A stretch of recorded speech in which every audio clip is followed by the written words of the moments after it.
បាទសួស្តីបងនេះឡានម៉ាដែល GoPlay ធម្មតាដែលមាននៅក្នុង stock ហ៎បងគឺមានតែពណ៌សទេបងហើយសម្រាប់អាផ្សេងគឺអស់ហើយ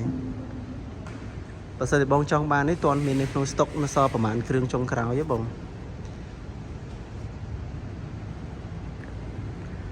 ហើយមួយទៀតបងនៅខាងក្នុងគឺបងឃើញក្នុងឡានរបស់គេនោះពណ៌ទឹកប្រហែលពណ៌ការ៉ុតសម្រាប់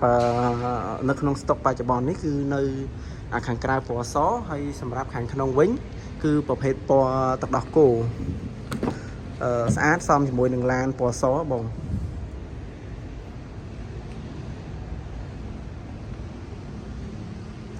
នេះផ្នែកខាងក្នុង model GoPlay ធម្មតាបងពណ៌ហ្នឹងបងនៅសល់តែពណ៌ហ្នឹង3គ្រឿងបងឡាននេះសល់3គ្រឿងទេពណ៌សលាយជាមួយនឹងពណ៌រាងទឹកប៊ិចនេះបងពណ៌តាត់ឡូទឹកប៊ិច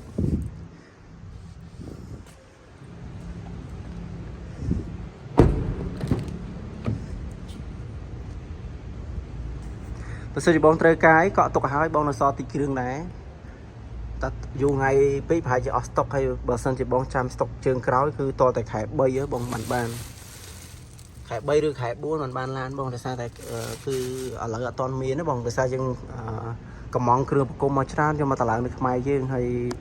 អញ្ចឹងតតែភីវក៏រងចាំហើយបើសិនជាបងឆ្លាញ់ពណ៌សដែរដូចឡានរបស់បងប្រុសឃើញខាងក្រៅអញ្ចឹងគឺកក់ទុកអានេះហើយទៅគឺតន់មាន2 3គ្រឿងចុងក្រោយអញ្ចឹងហ៎បង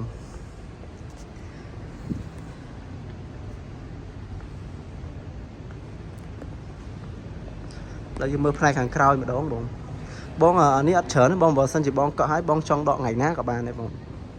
គឺបងឲ្យដកបានភ្លាមចង់មកកក់មកបងលុយភ្លាមយកទៅភ្លាមក៏បានដែរស្អាតបងខាងក្រោយ